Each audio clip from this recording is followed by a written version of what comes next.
Assalamualaikum warahmatullahi wabarakatuh. Bismillahirrahmanirrahim. Alhamdulillahirabbil alamin. Assalatu wassalamu ala asyrafil anbiya'i wal mursalin sayyidina wa maulana Muhammadin wa ala alihi wa sahbihi wa barik wa sallim ajma'in. Yang sama-sama kita hormati Ibu Husnul Khotimah, MPD, selaku dosen pengampu mata kuliah Bahasa Indonesia, dan yang sama-sama kami hormati teman-teman kelas 1A yang berbahagia. Kami dari kelompok 5 atas nama Ahmad Khairadi, Fathullah Ibn Sofyan Elvani, Jumardi, Muhammad Syauqi Amin, Martina, Mika Andriani, dan Muhammad Misdi.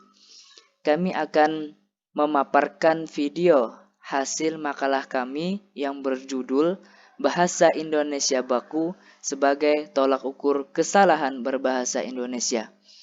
Langsung saja kita simak video berikut ini. Penyimpangan atau kesalahan umum dalam berbahasa Indonesia dapat diklasifikasikan sebagai berikut. Yang pertama, hypercorrect, yaitu kesalahan berbahasa karena membetulkan bentuk yang sudah benar sehingga menjadi salah. Yang kedua itu pleonasme, yaitu kesalahan berbahasa karena kelebihan dalam pemakaian kata yang sebenarnya tidak diperlukan. Pleonasme ada 3 macam. Yang pertama, penggunaan dua kata yang bersinonim dalam satu kelompok kata. Yang kedua, bentuk jamak dinyatakan 2 kali. Yang ketiga, penggunaan kata tugas dalam kurung keterangan yang tidak diperlukan karena pernyataannya sudah jelas. Yang ketiga, kontaminasi. Istilah kontaminasi diambil dari bahasa Inggris contamination, yaitu pencemaran. Dalam ilmu bahasa, kata itu diterjemahkan dengan karancuan. Rancu artinya kacau dan kerancuan artinya kekacauan. 4. Perombakan bentuk pasif. 5. Kesalahan berbahasa yang berhubungan dengan pemakaian atau penghilangan kata tugas dalam berbahasa Indonesia. 6. Pengaruh bahasa daerah. Pengaruh bahasa daerah menimbulkan kesalahan dalam berbahasa Indonesia. 7. Pengaruh bahasa asing. Pengaruh bahasa asing menimbulkan kesalahan dalam pemakaian kata tugas dalam kurung kata-kata. Kesalahan dalam bidang tata kalimat. Di sini terbagi ada 6. Yang pertama ialah pleonastis, adalah pemakaian kata yang mubazir yang sebenarnya tidak perlu. Kedua, kontaminasi, ialah pencemaran atau kerancuan. Ketiga, salah pemilihan kata. Keempat, salah nalar. Kelima, pengaruh bahasa asing atau daerah. Dan yang keenam, kata depan yang tidak perlu. Kesalahan dalam bidang tata bentuk. Secara etimologi, kata morfologi berasal dari kata morf yang berarti bentuk dan katalogi yang berarti ilmu. Jadi secara harfiah, kata morfologi berarti ilmu yang mempelajari bentuk-bentuk dan pembentukan kata. Kesalahan morfologi. Kesalahan morfologi adalah kesalahan memakai bahasa disebabkan oleh kesalahan dalam pemilihan afiks, salah menggunakan kata ulang, salah menyusun kata majemuk, dan salah memilih bentuk kata. Contoh, yang pertama adalah kesalahan pemilihan afiks. Harusnya para dokter datang lebih awal. Penjelasan, kata yang digaris bawahi merupakan kesalahan morfologi. Kata yang tepat menggunakan awalan seharusnya. 2. Kesalahan penggunaan kata ulang. Semua warga Tanjung Rema saling maaf-maaf dalam acara halal bihalal. Penjelasan, kata yang digaris bawahi kurang tepat. Seharusnya kata maaf-maaf dirubah menjadi maaf memaafkan. 3. Kesalahan menyusun kata majemuk. Mahasiswa melakukan aksi demo di depan kantor DPRD Kota Banjarmasin. Penjelasan, kata yang digaris bawahi kurang tepat. Seharusnya kata mahasiswa digabung menjadi kalimat majemuk yang benar adalah mahasiswa. 4. Kesalahan pemilihan kata. Alam Indonesia benar-benar sangat indah sekali. Penjelasan, kata yang digaris bawahi kurang tepat. Seharusnya kata benar-benar dan sekali dihapus hingga membentuk kalimat yang efektif. 5. Kesalahan sintaksis. Kesalahan sintaksis adalah kesalahan atau penyimpangan pada struktur kalimat. 6. Kesalahan semantik. Kesalahan berbahasa dalam semantik dapat berkaitan dengan bahasa tulis maupun bahasa lisan. Kesalahan semantik. Fonologi ialah bidang yang mempelajari, menganalisis, dan membicarakan runtutan-runtutan bunyi bahasa. Dengan demikian, fonologi merupakan sistem bunyi dalam bahasa Indonesia, atau dapat juga dikatakan bahwa fonologi adalah ilmu tentang bunyi bahasa. Kesalahan dalam bidang tata bunyi. Kesalahan berbahasa Indonesia dapat dipengaruhi berbagai hal, di antaranya perkembangan ilmu pengetahuan dan teknologi, khususnya teknologi informasi. Kondisi tersebut telah menempatkan bahasa asing untuk memasuki dan mempengaruhi perkembangan bahasa Indonesia. Demikian pula penggunaan bahasa daerah maupun bahasa gaul juga mempengaruhi cara berpikir masyarakat Indonesia dalam bahasa Indonesia rasmi. Kondisi itulah yang menyebabkan terjadinya kesalahan berbahasa. Kesalahan berbahasa dalam tataran fonologi pertama-tama dipandang dari penggunaan bahasa secara lisan maupun secara tulisan. Kombinasi kedua sudut pandang itu ditemukan aneka jenis kesalahan berbahasa. Sebagian besar kesalahan berbahasa Indonesia di bidang fonologi berkaitan dengan pengucapan. Tentu saja, bila kesalahan berbahasa ini dituliskan, maka jadilah kesalahan dalam bahasa tulis. Ada kesalahan berbahasa karena perubahan pengucapan fonem, penghilangan fonem, penambahan fonem, salah meletakkan perjadaan dalam kelompok dan kalimat. Di samping itu, kesalahan berbahasa dalam bidang fonologi dapat pula disebabkan oleh perubahan bunyi diftong menjadi tunggal atau fonem tunggal.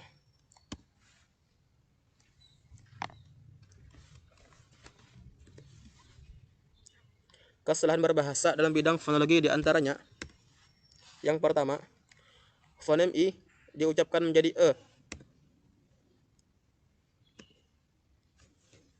Yang salah endah, yang benar adalah indah.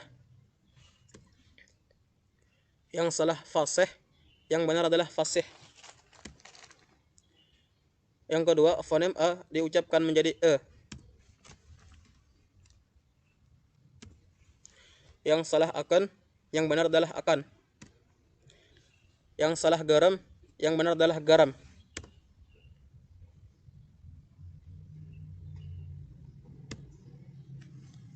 Yang ketiga, fonem O diucapkan menjadi U. Yang salah kokoh, yang benar adalah kokoh. Yang salah pohon, yang benar adalah pohon. Yang keempat, fonem O diucapkan menjadi O.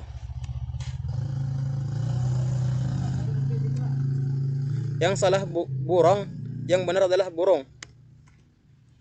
Yang kelima, fonem diftong I diucapkan menjadi E. Yang salah pandai, yang benar adalah pandai. Yang salah pete, yang benar adalah petai.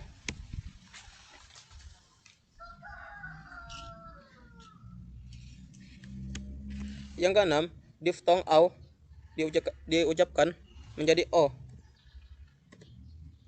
Yang salah lampau, yang benar adalah lampau. Yang ketujuh, penambahan fonem H di depan, di tengah, atau di akhir kata. Yang salah kue, yang benar adalah kue. Yang salah saya, yang benar adalah saya. Yang delapan, peninggalan fonem H di depan, di tengah, ataupun di akhir kata. Yang salah pahit, yang benar adalah pahit. Yang salah jahit, yang benar adalah jahit.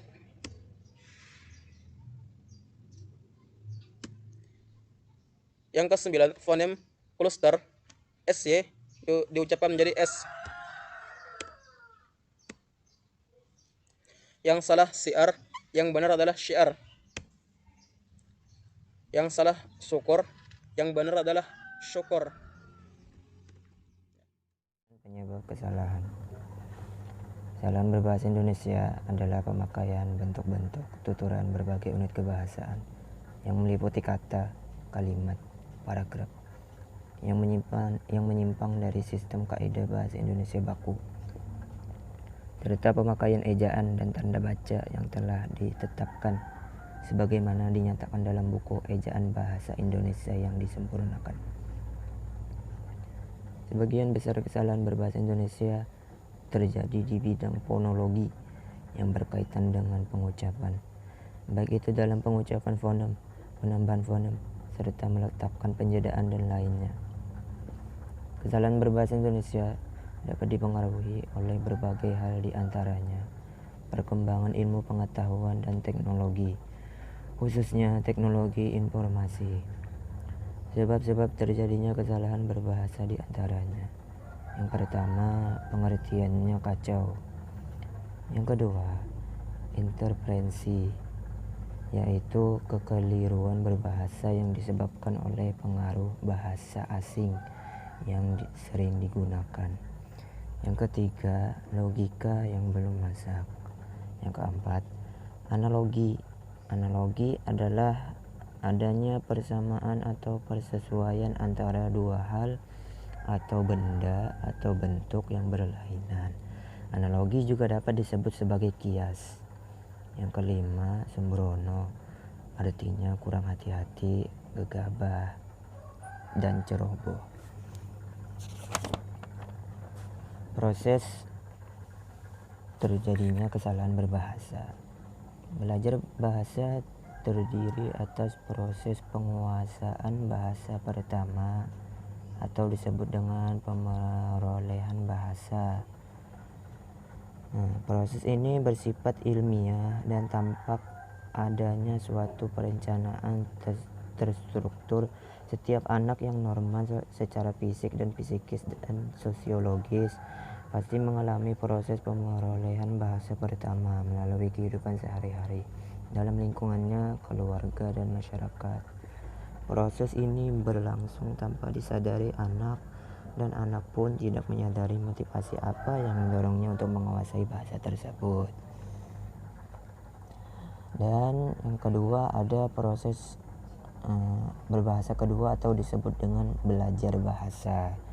Proses ini umumnya berlangsung secara terstruktur dan siswa menyadari bahwa dia sedang belajar bahasa dan juga menyadari motivasi apa yang mendorongnya untuk menguasai bahasa tersebut.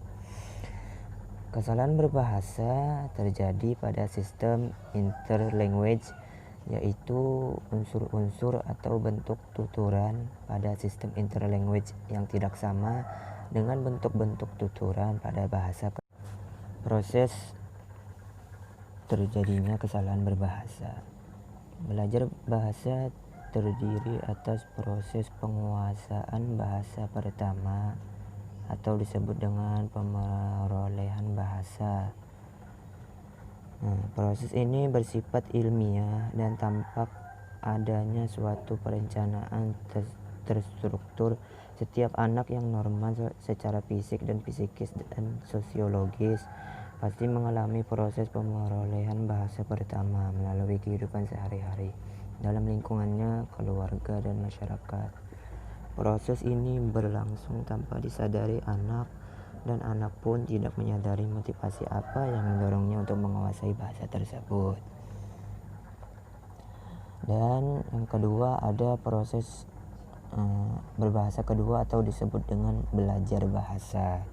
Proses ini umumnya berlangsung secara terstruktur dan siswa menyadari bahwa dia sedang belajar bahasa dan juga menyadari motivasi apa yang mendorongnya untuk menguasai bahasa tersebut.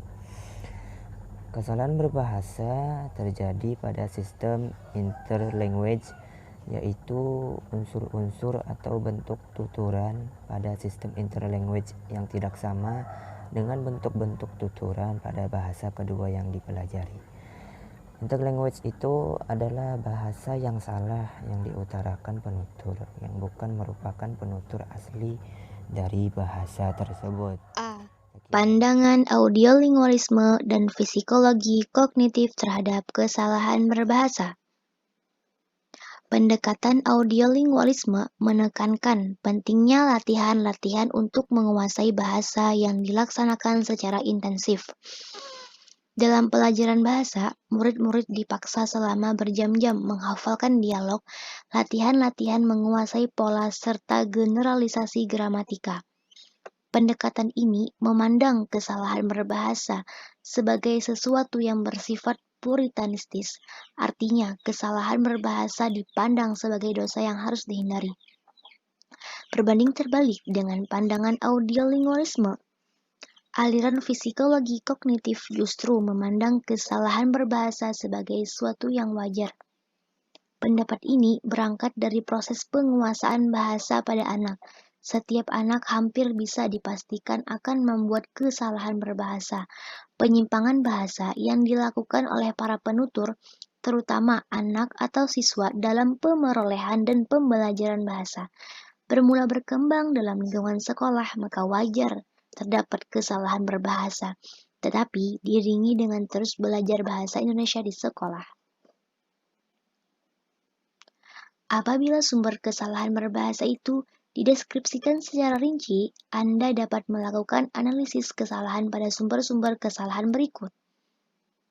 Analisis kesalahan berbahasa dalam tataran fonologi antara lain, fonem A diucapkan menjadi E, fonem I diucapkan menjadi E, fonem U diucapkan menjadi O, fonem O diucapkan menjadi U, fonem C diucapkan menjadi S, fonem F diucapkan menjadi P, fonem V diucapkan menjadi P, fonem Z diucapkan menjadi J, fonem Z diucapkan menjadi S, fonem U diucapkan atau dituliskan menjadi W, fonem E diucapkan menjadi I, fonem I diucapkan menjadi E.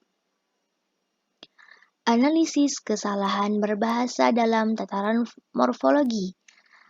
Morfologi dalam suatu bidang ilmu linguistik yang mengkaji pembentukan kata atau morfem dalam suatu bahasa antara lain. 1.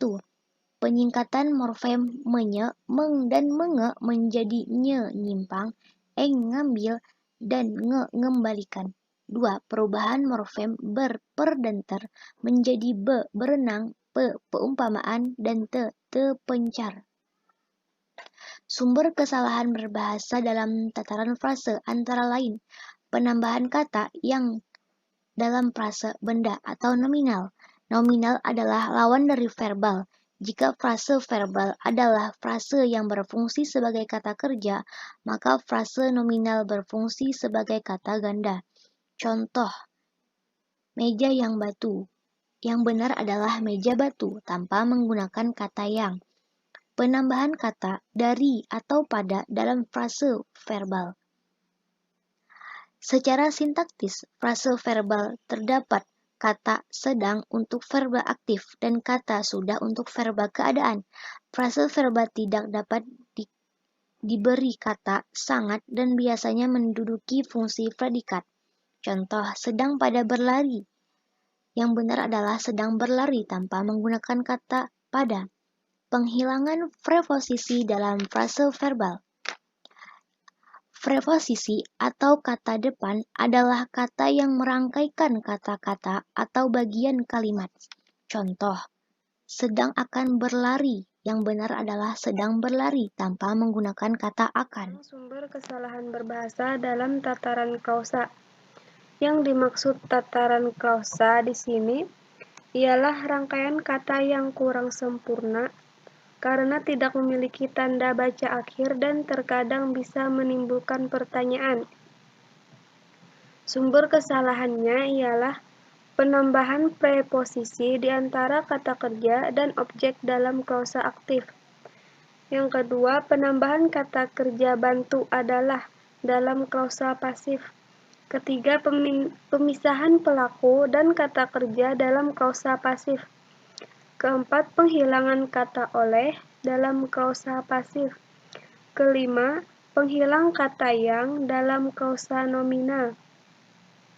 Keenam, penghilangan kata kerja dalam klausa intransitif. Ketujuh, penghilang kata untuk dalam klausa pasif. Terakhir, penggantian kata daripada dengan kata dari dalam klausa bebas. Selanjutnya, sumber kesalahan berbahasa dalam tataran sintaksis. Di sini sintaksis ialah bagian atau cabang ilmu bahasa yang seluk-beluk wacana, kalimat, klausa, dan frase. Sumber kesalahannya antara lain: 1. Penggunaan kata perangkai dari, pada, daripada, kepada, dan untuk. Kedua, pembentukan kalimat tidak baku antara lain: yang pertama, kalimat tidak efektif. Kalimat tidak efektif ialah kalimat yang tidak atau kurang mampu menyampaikan pesan dan penulisnya dengan baik dan tepat. Yang kedua, kalimat tidak normatif. Kalimat tidak normatif adalah berpegang teguh pada norma, aturan, dan ketentuan-ketentuan yang berlaku. Yang ketiga, kalimat tidak logis.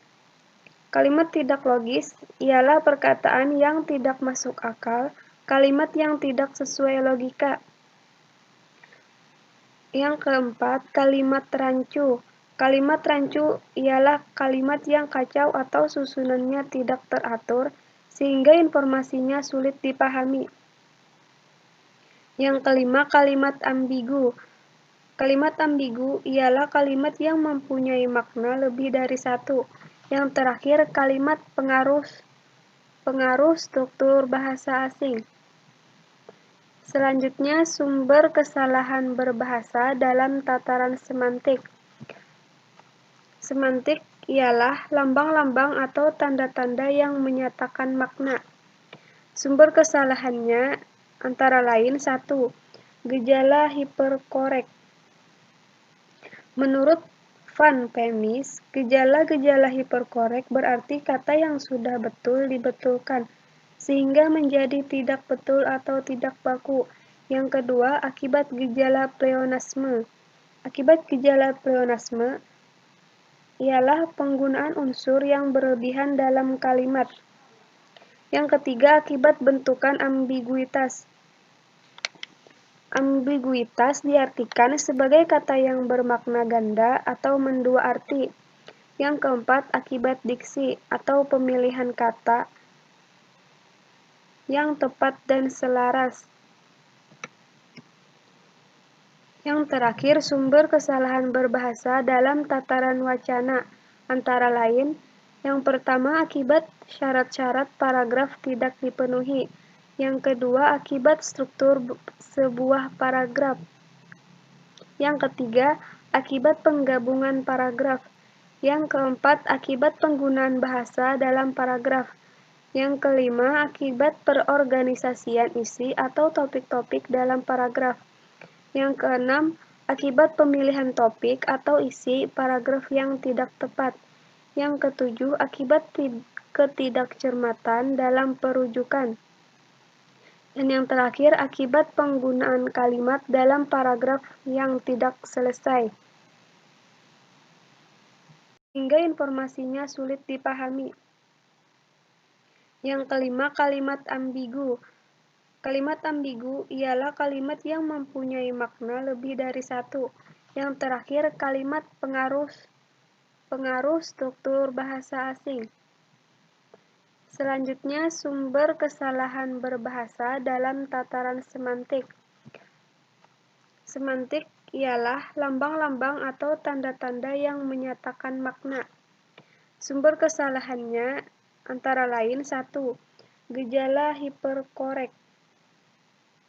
Menurut Van Pemis, gejala-gejala hiperkorek berarti kata yang sudah betul dibetulkan, sehingga menjadi tidak betul atau tidak baku. Yang kedua, akibat gejala pleonasme. Akibat gejala pleonasme ialah penggunaan unsur yang berlebihan dalam kalimat. Yang ketiga, akibat bentukan ambiguitas. Ambiguitas diartikan sebagai kata yang bermakna ganda atau mendua arti. Yang keempat, akibat diksi atau pemilihan kata yang tepat dan selaras. Yang terakhir, sumber kesalahan berbahasa dalam tataran wacana, antara lain, yang pertama akibat syarat-syarat paragraf tidak dipenuhi, yang kedua akibat struktur sebuah paragraf, yang ketiga akibat penggabungan paragraf, yang keempat akibat penggunaan bahasa dalam paragraf, yang kelima akibat perorganisasian isi atau topik-topik dalam paragraf, yang keenam, akibat pemilihan topik atau isi paragraf yang tidak tepat. Yang ketujuh, akibat ketidakcermatan dalam perujukan. Dan yang terakhir, akibat penggunaan kalimat dalam paragraf yang tidak selesai.